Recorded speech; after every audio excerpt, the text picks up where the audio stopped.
with Michaela. I am so glad that you guys came back to join us this week. I just want to jump right into the topic that we have for you guys. We are going to be talking about how to supercharge your productivity as a stay-at-home mom. And I think working moms can also use a lot of these tips. So if you're interested in boosting your productivity, I suggest you stick around to find out what we have in store today. If you're a busy mom like me, you know that every minute counts. So let's unlock some of those productivity hacks today that will make your life easier and more efficient. So first things first, let's talk about a morning routine. I think that the morning routine that you set up sets the tone for the rest of your day. So it is so crucial that you have steps that you go through every single day with your toddler, with your baby, with your young child, that is going to set them up for success for the rest of their day. The first thing I like to do in the morning is get myself and my toddler dressed. Now, I know this is something that's really tempting to do, is to stay in your pajamas all day. I'm not going to lie, I do it quite often, but I definitely notice a difference when I get real clothes on for the day and I'm not in my PJs or in my loungewear.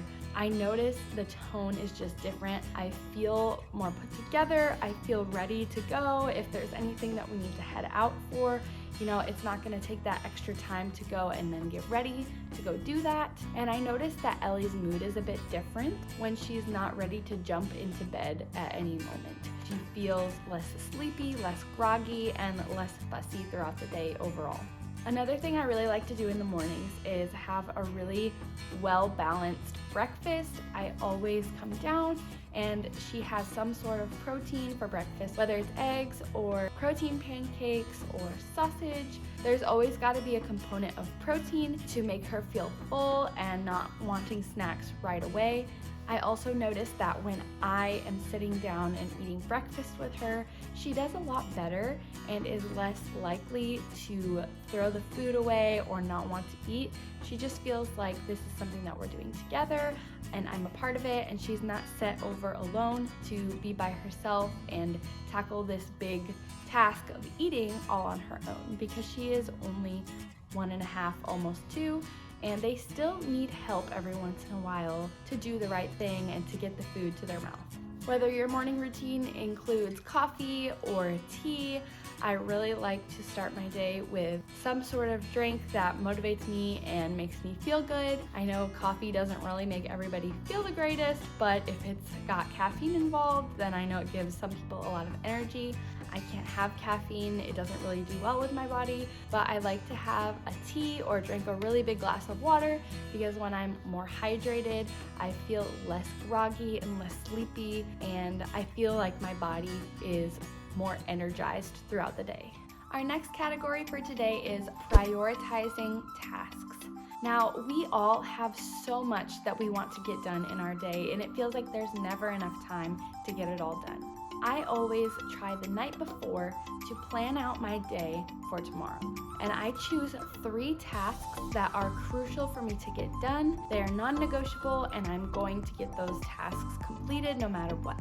I like to plan what time I'm doing each task, and then if there's anything else that will fit into the day, like sweeping or vacuuming or dusting, whatever extra tasks that you have, always make sure that you are getting your non-negotiables done first, because that will take a lot of stress off of your mind, knowing that these things are the utmost important things to get done. And once you cross them off, you will feel so much relief. And then you can focus your brain power on the rest of the little tasks that you would like to get done eventually, but they're not necessarily stressing you out like the other tasks would be. A lot of the times, I like to take the biggest and most difficult task for me to do with my toddler and wait for her to go down for her nap to do that.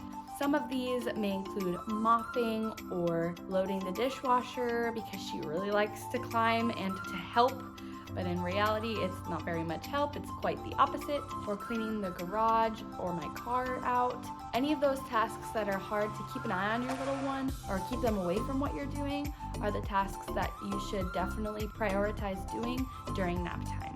I have a very, very hard time staying on task, and I often find myself seeing something else that needs to be done in the middle of me trying to do a task, and I get distracted and start picking up the books and then washing a dish, but then I see my counter needs to be wiped off and I start wiping off the counter, and my brain just works like that. I need to do it in the moment or I'm gonna forget it.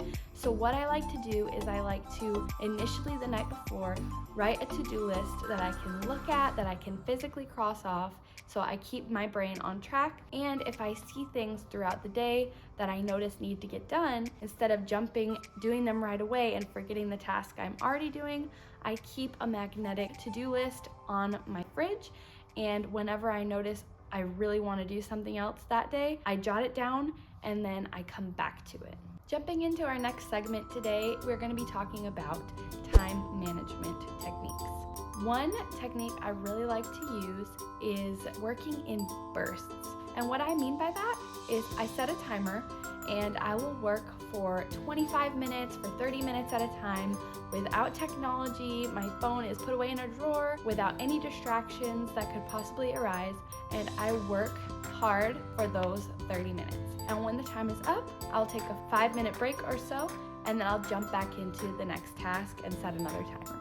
That helps me know that I have an end in sight and I'm not just working aimlessly all day without a break, getting flustered. I really like taking those breaks because that gives me time to also give her some attention and guidance that she needs throughout the day to help her with her play. Sometimes she gets a little distracted or bored, and these are the times where I can come and I can offer her a new toy or interest her in another activity that's going to keep her busy. I will also use that time to give her a little bit of school time, and what I mean by that is just, working with colors or shapes or sounds or words in both languages, Spanish and English. I just make our time together each day very intentional so that I don't waste any of those precious moments, that I can be spending and having quality time with her and also giving her a little bit of education throughout each day. Another thing I really like to do to help manage my time is make a mock schedule on my notes in my phone. I like to write out what times specifically that I think I'm going to be doing each task.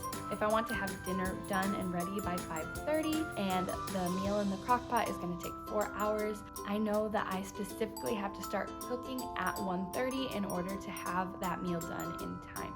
That works for a lot of other things. If I need to schedule mopping, then I will do that most of the time during her nap time at 1 o'clock-ish. And it's not going to be exact because every day is different. Sometimes nap gets pushed a little or it goes a little earlier. You just have to be flexible, but also try to stick the best that you can to your scheduling. Our next topic for today is going to be delegating chores. Now, I know that everyone does this a little differently in their families. For our family, I am a stay-at-home mom, so I know that most of the housework is my responsibility. This is my job. I am a homemaker. I'm caring for the home, and my husband is working really hard to provide for our family all day long. And if I were not to be working all day long as well, then I just feel like that would not be fair whatsoever, and that would not be sharing the tasks that need to get done to make this family work and run properly. There are chores that I will set aside that I know he is more than willing to help and he likes to do because they are quote unquote a man's job.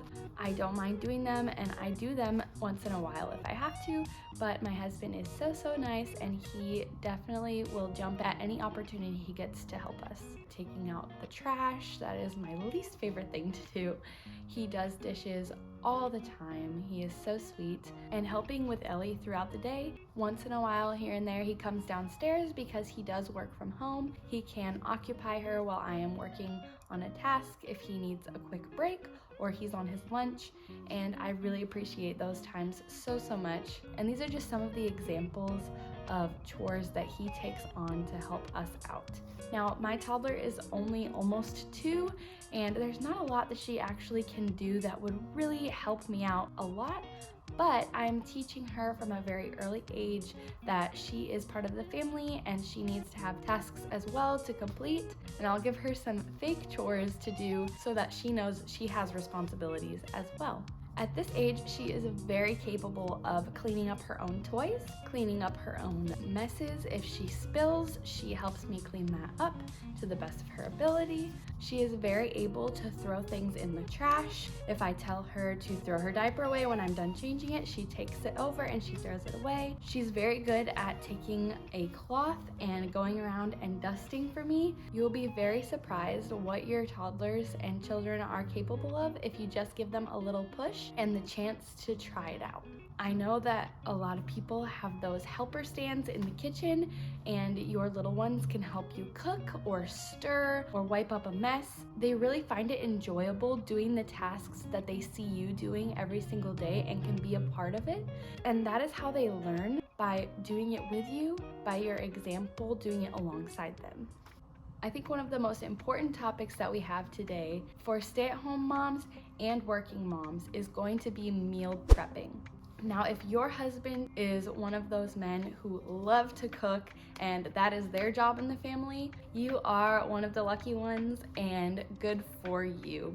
I am not a huge fan of cooking, but I love eating, and so does my family, and I love when they love what I make and we can enjoy it together. So with that being said, meal prepping is one of the most crucial parts of my week that I need to get done at the very beginning of the week, and it will set us up for success, and it will give us the freedom and peace of mind to know that that is already taken care of and we do not have to worry about it.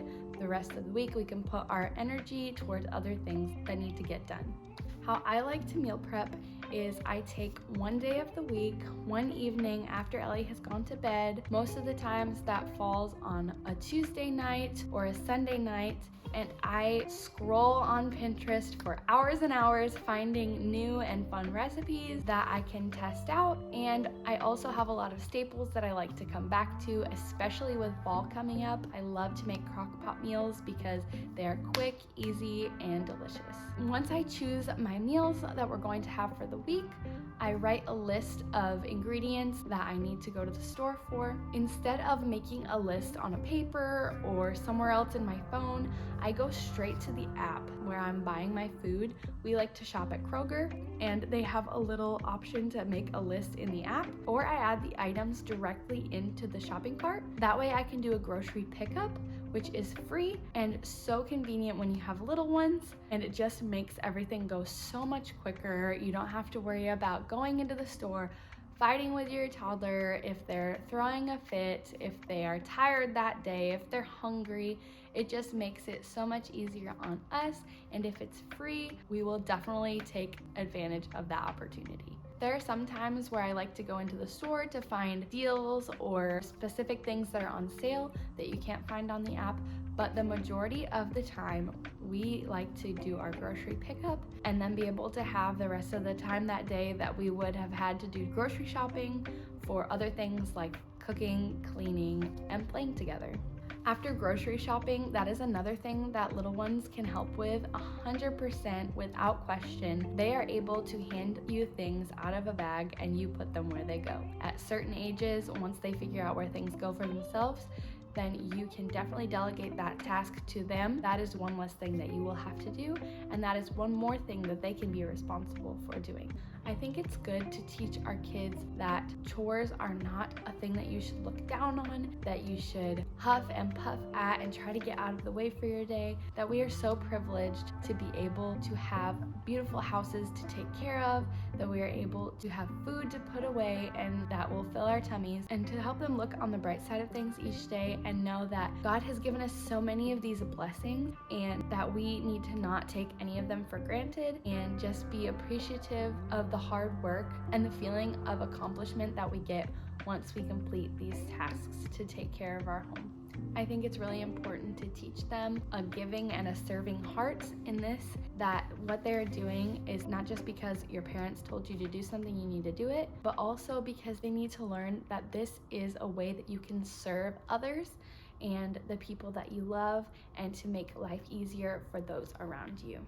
And we have one last topic to talk about with you guys today, and that is self-care time.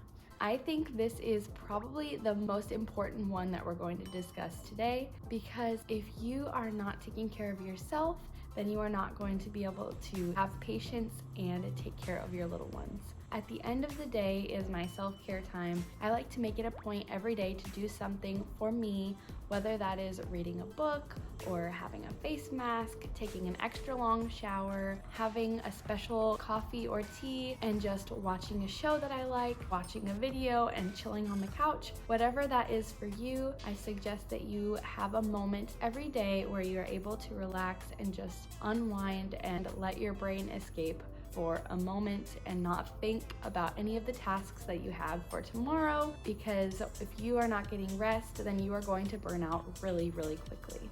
Another part of this self-care is caring for you and your spouse. I think that it is so important to make time for each other every single day, without phones, without screen time, just talking with one another about your day, cuddling on the couch, reading a book together, talking about your day with your little one, or going on a date night, anything that gives you guys quality time together where you are connecting and you are fully present in each other's lives.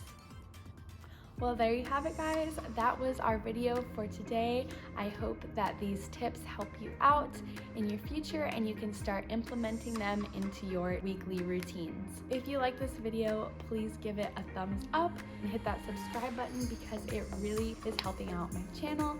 I'm so excited to make this content for you guys. I hope it is helping you out just as much as it is helping me to reflect on these topics and really focus on doubling down and making my week more productive. If you haven't already, check out my previous video that we did last week. It is going to be right here on the screen for you guys at the end of the video. Thank you guys so much for tuning in, and we'll see you in the next one. Bye!